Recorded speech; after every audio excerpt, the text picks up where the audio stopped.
बच्चों कक्षा 10 के मेटल और नॉन मेटल के चैप्टर में हम लोग मेटालर्जी तक पढ़ चुके थे। अब मेटालर्जी के बाद हम लोग ये देखते हैं जो मेटल्स प्राप्त होते हैं उस मेटल्स में भी कुछ अदर मेटल्स की इम्प्योरिटीज होती है। उन अशुद्धियों को दूर करने के लिए हम लोग उसका वैद्युत अपघटनी परिष्करण करते हैं, electrolytic refining.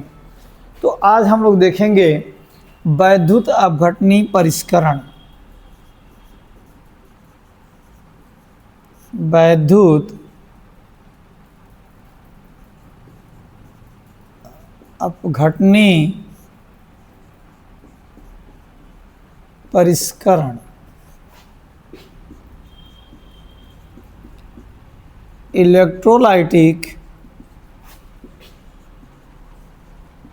Refining. Electrolytic refining क्या है?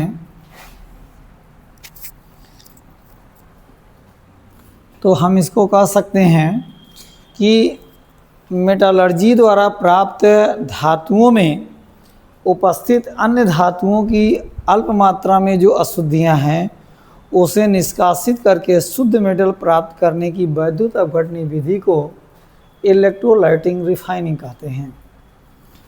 यानी यह शोधन की एक विधि है।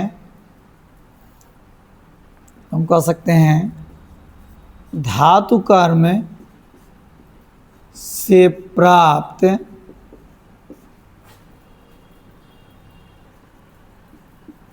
धातुओं में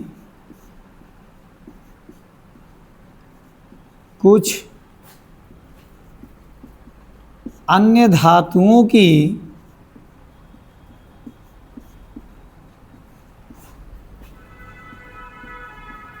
अल्प मात्रा में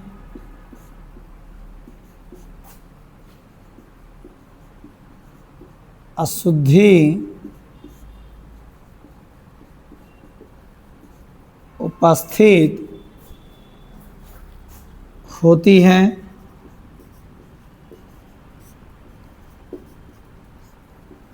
इसे निकालकर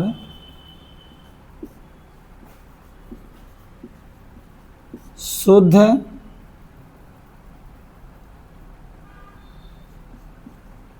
धातु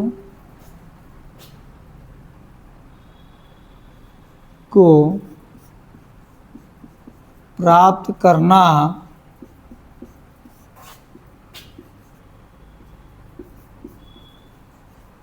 वैद्युत अपघटनी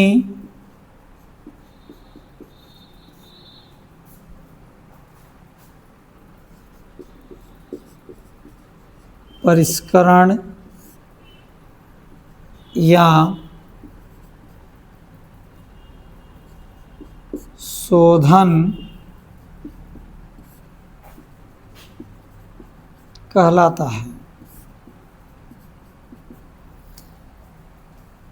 तो धातु कर्म से जो मेटल्स प्राप्त होती हैं उसमें अन्य धातुओं की अल्प मात्रा में अशुद्धियाँ होती हैं। इन अशुद्धियों को निकाल करके शुद्ध धातुओं को प्राप्त करने की क्रिया वैद्युत अपघटनी परिष्करण या शोधन कहते हैं।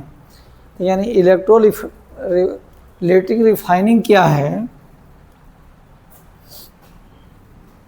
तो हम कह सकते हैं removal of impurities of other metals by electrolytic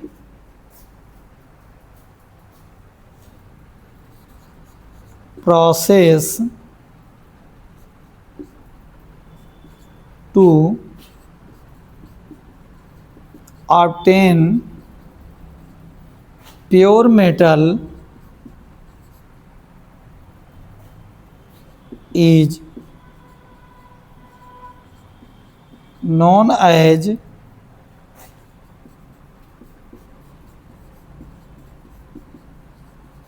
electrolytic refining.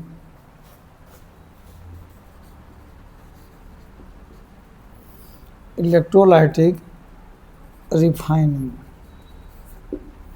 से नोट कर लीजिए।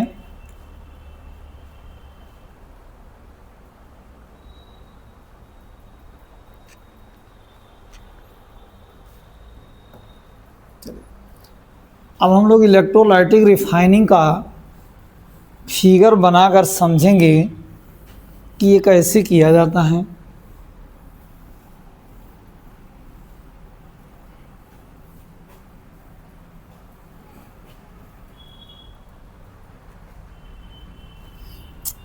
तो देखिए, इलेक्ट्रोलाइटिक रिफाइनिंग में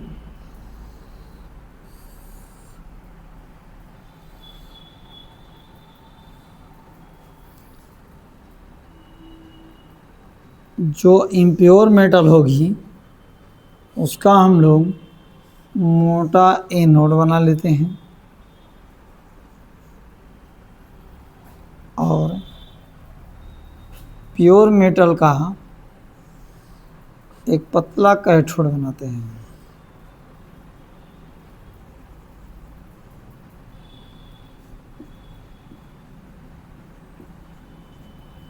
कैथोड यह प्योर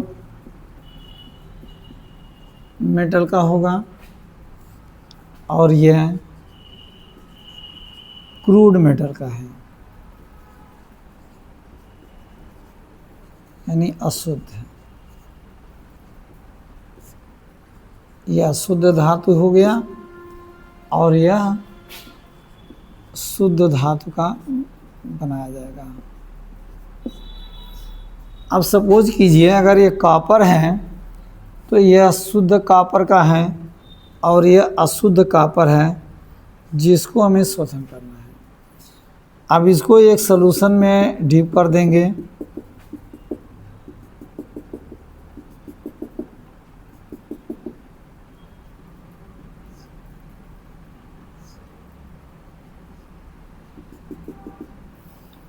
और इसमें हाई वोल्टेज की सप्लाई देंगे। तो जो ये एनोड है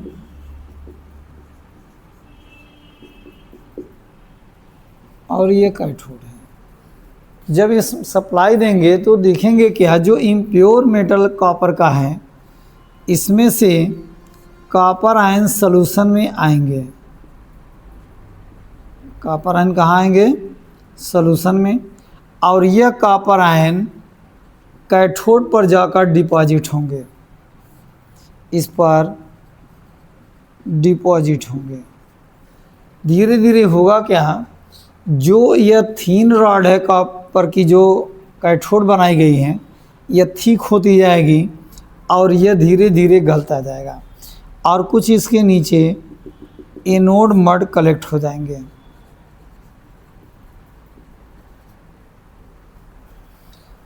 तो हम कह सकते हैं इलेक्ट्रोलाइटिक रिफाइनिंग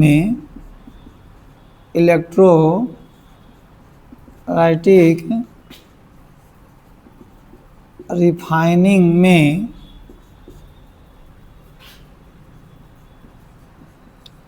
अशुद्ध धातु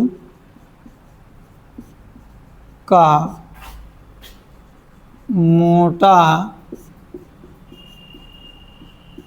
एनोड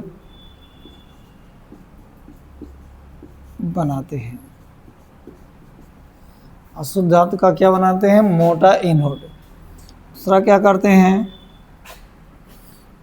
इसमें शुद्ध धातु का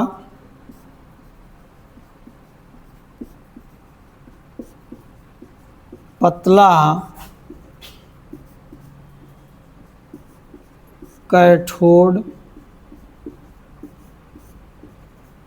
बनाते हैं। जब इसमें इलेक्ट्रिक करंट पास करते हैं, जब वैद्युत धारा प्रवाहित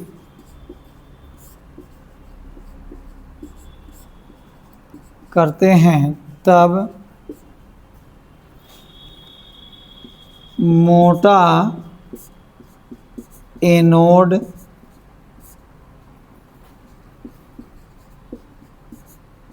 गलने लगता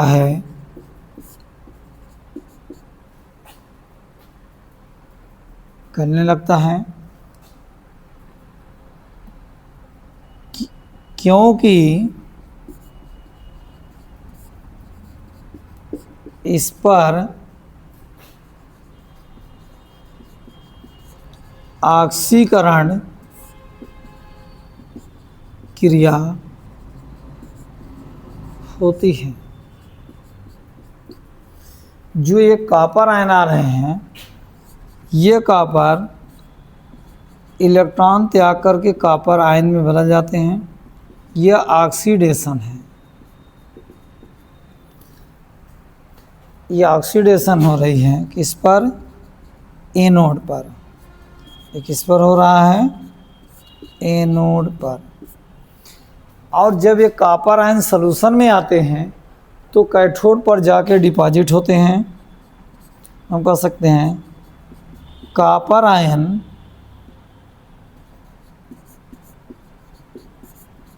कैथोड पर जाकर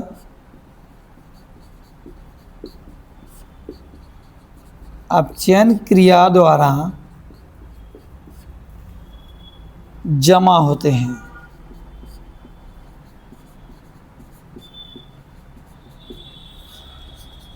कॉपर आयन कैथोड से इलेक्ट्रॉन लेंगे और कॉपर के रूप में उदासीन हो जाएंगे।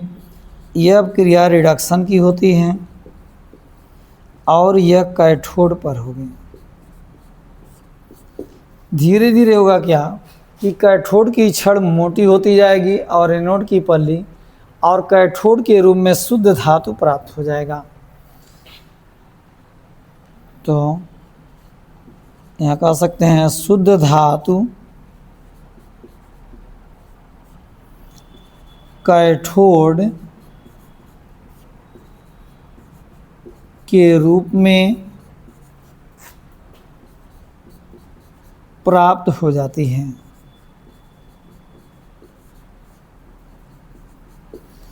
इस प्रकार यह इलेक्ट्रोलाइटिक रिफाइनिंग में शुद्ध धातु में कैथोड के रूप में प्राप्त होगा। यह धीरे धीरे गल करके समाप्त हो जाएगा और जो इसकी अशुद्धियां हैं या नीचे कलेक्ट हो जाएंगी।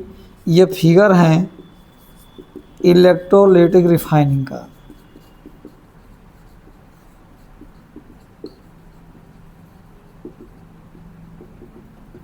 इसे नोट कर लीजिए।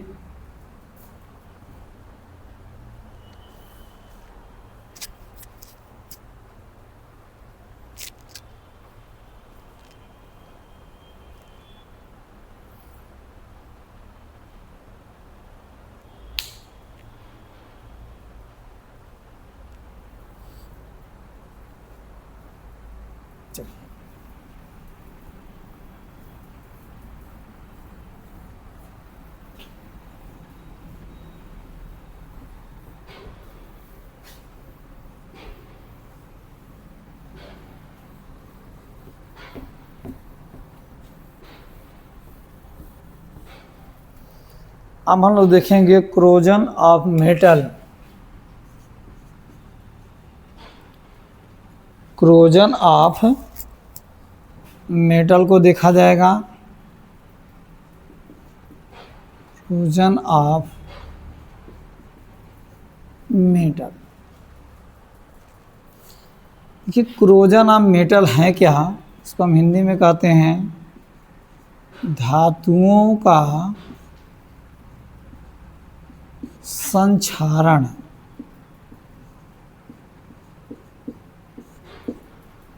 जो ये क्रोजन या संक्षारण है क्या,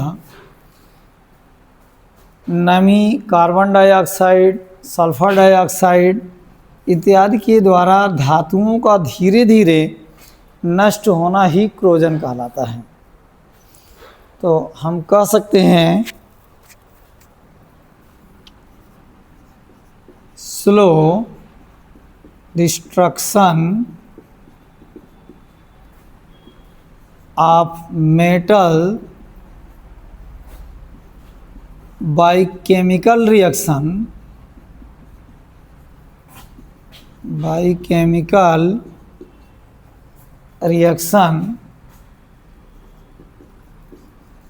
in the presence of moisture, air, water, CO2, sulfur dioxide and hydrogen sulfide H2S is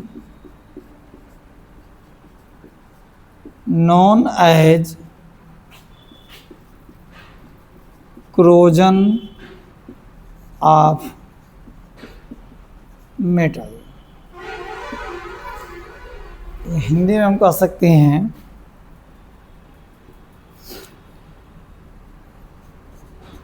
नमी, वायु, CO2, SO2, H2S द्वारा धीरे धीरे धातुओं का नष्ट होना संक्षारण कहलाता है।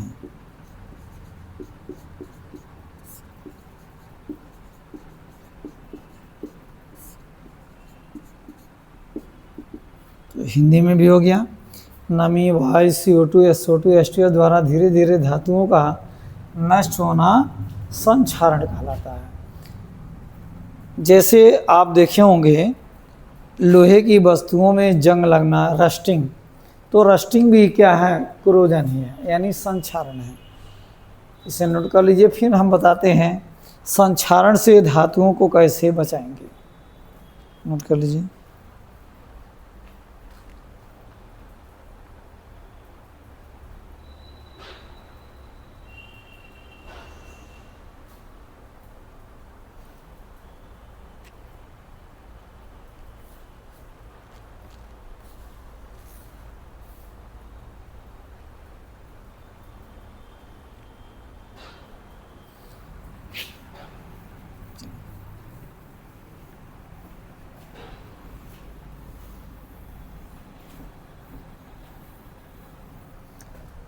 जो संक्षारण में होता क्या है, धातुओं का ऑक्सीडेशन हो जाता है। तो हम कह सकते हैं संक्षारण में धातुओं का ऑक्सीकरण होता है। जो जिस अभिक्रिया में इलेक्ट्रॉन त्याग किए जाते हैं उसे ऑक्सीकरण बोलते हैं। जैसे यह मेटल है, M फॉर मेटल, और क्रोजन होगा तो ये मेटल आयन में चेंज हो जाएगा, इलेक्ट्रॉन निकाल जाएंगे और आयन बनेंगे। क्या बनेंगे? आयन। अंग्रेजी में इसको कह सकते हैं corrosion is the oxidation of metals and form ion. corrosion में क्या बनते हैं? आयन बनते हैं। तो मेटल किस में चेंज हो जाते हैं? आयन में। अब हम लोग देखते हैं इस क्रोजन को कैसे रोकेंगे।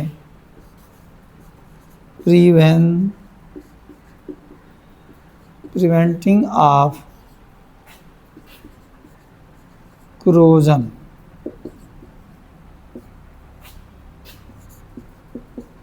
संक्षारण से बचाव। या रोकथाम।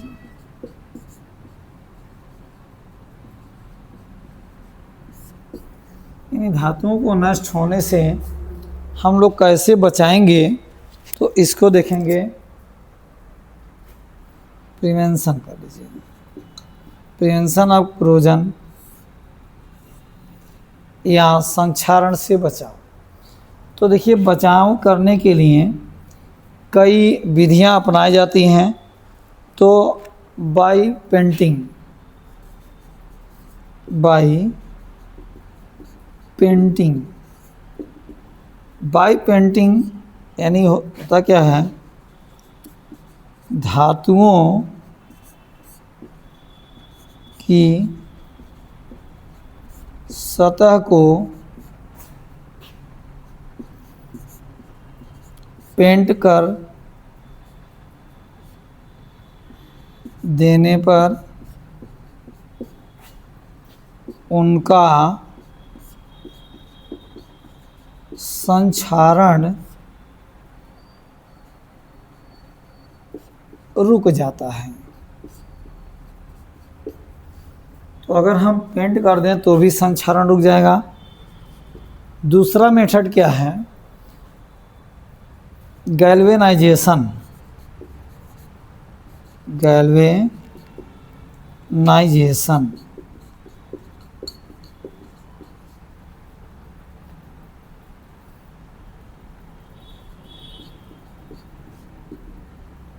गैल्वेनाइजेशन क्या है, किसी धातु पर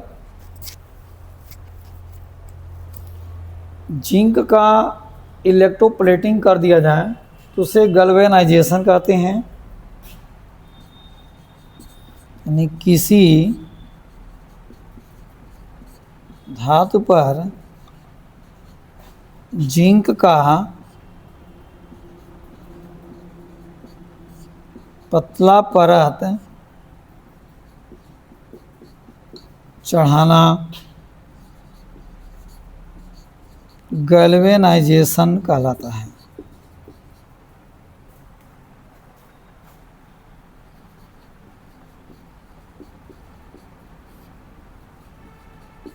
यानी किसी धातु पर अगर हम जिंक की पतली परत चढ़ा दें तो उसका ये रिएक्शन रुक जाएगा, अर्थात संक्षारण बंद हो जाएगा। इसके अलावा कुछ एंटी कोरोशन लिक्विड भी यूज करते हैं। तीसरा हम कह सकते हैं by use of some anti corrosion liquid. कुछ एंटी कोरोजन लिक्विड भी आते हैं जिसको अगर हम धातुओं पर लगा दें तो उसका संक्षारण यानी नष्ट होना रुक जाएगा। इसे नोट कर लीजिए।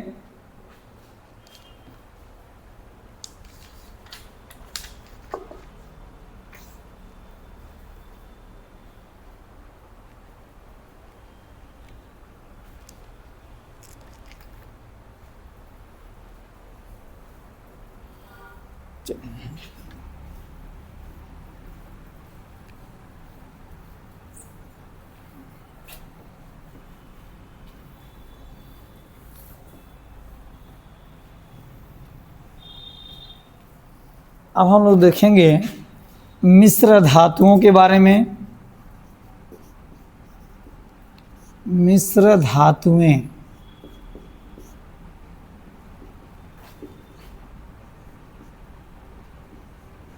एलोय। एलोय है क्या, दो या दो से अधिक धातुओं के समांगी मिश्रण को मिश्र धातु कहते हैं। तो हम कह सकते हैं दो या दो से अधिक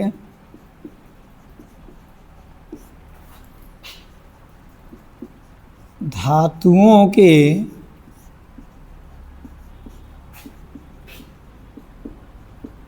समांगी मिश्रण को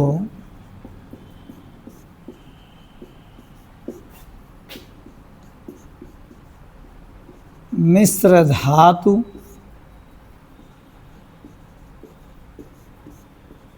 कहते हैं। अंग्रेजी में हम कह सकते हैं alloy is the homogeneous mixture of two or more metals।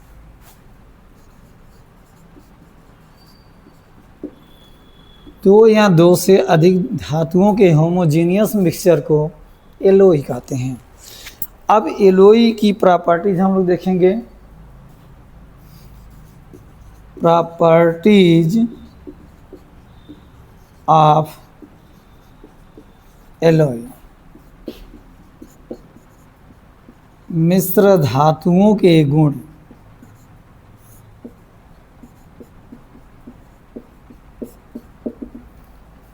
तो मिश्र धातुओं की देखिए प्रॉपर्टीज क्या क्या हैं। तो पहली प्रॉपर्टीज है कि जो एलॉय होते हैं ये मेटल से ज़्यादा मजबूत होते हैं। हम कह सकते हैं alloy is stronger than metal. ये मेटल से ज़्यादा मजबूत होते हैं। एलॉय मेटल से ज़्यादा मजबूत होते हैं। Alloy are hard than normal metal. किसी भी सामान्य मेटल से ये ज़्यादा हार्ड यानी कठोर होते हैं। तीसरा प्रॉपर्टीज क्या है, they have low electric conduction. इनसे वैद्युत धारा का प्रवाह कम होता है। हम कह सकते हैं वैद्युत धारा का प्रवाह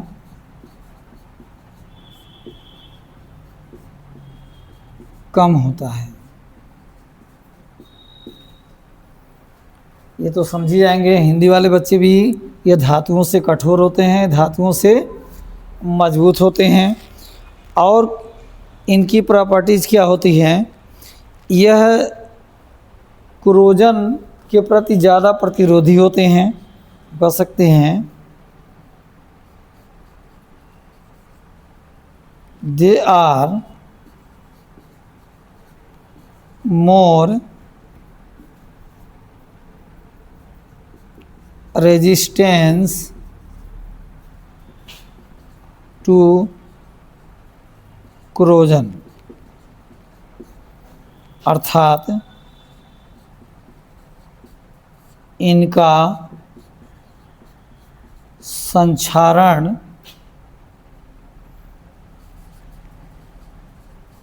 बहुत कम या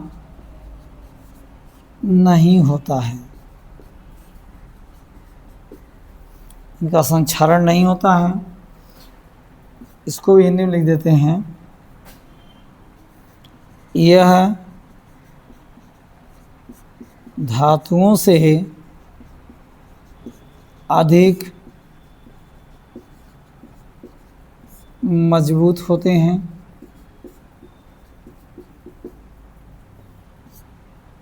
यह धातुओं से अधिक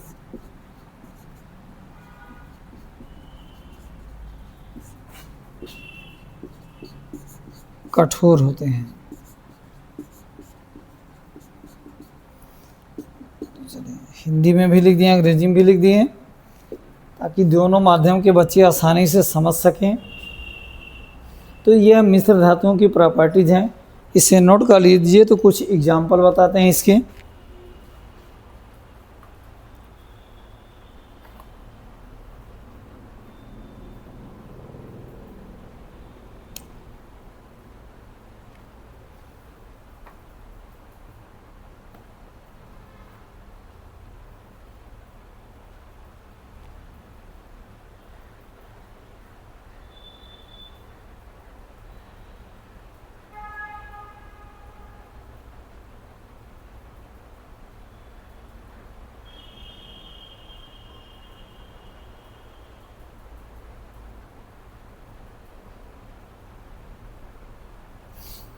चलिए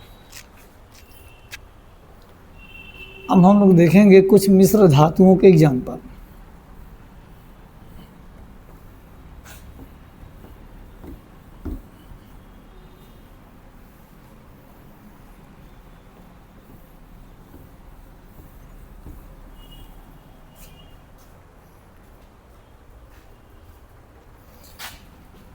तो सम एग्जाम्पल ऑफ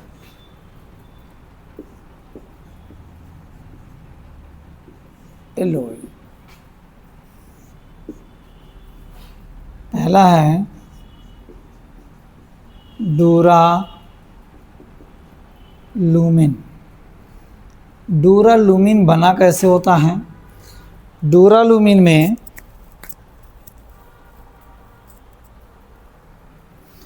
डूरालुमिन में 95% एल्युमिनियम होता है। क्या होता है? एल्युमिनियम। 4%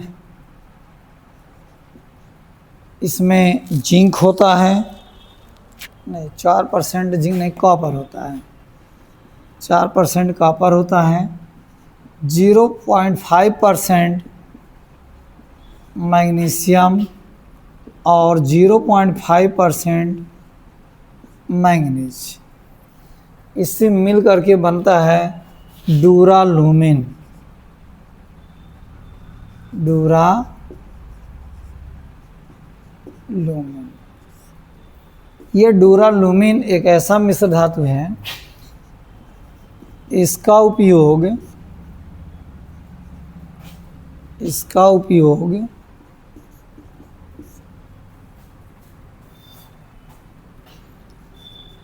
वायुयान, एयरक्राफ्ट, जहाज इत्यादि बनाने में किया जाता है।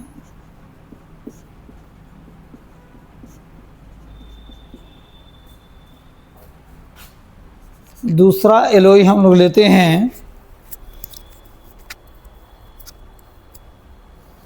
ब्रास। ब्रास मतलब पीतल। इसमें 80%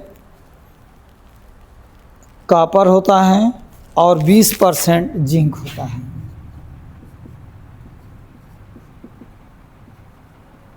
जिंक होता है। तो इसका उपयोग बर्तन बनाने में, इसका उपयोग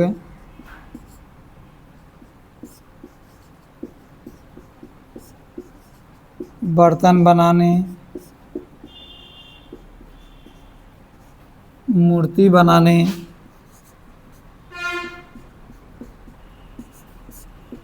तथा मशीनों के पुर्जे बनाने में किया जाता है।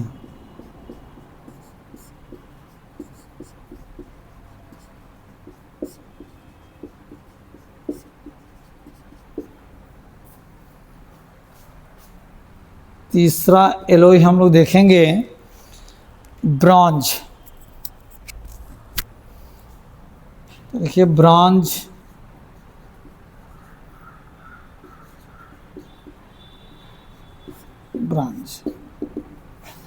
इसमें 90% कॉपर और 10% टीन, यस्यन, इसका नाम है टीन होता है। इसका उपयोग भी मशीनों के पार्ट पुर्जे बर्तन बनाने में किया जाता है। इसका उपयोग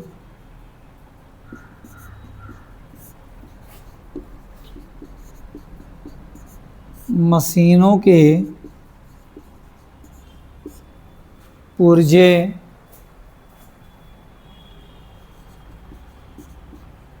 बर्तन इत्यादि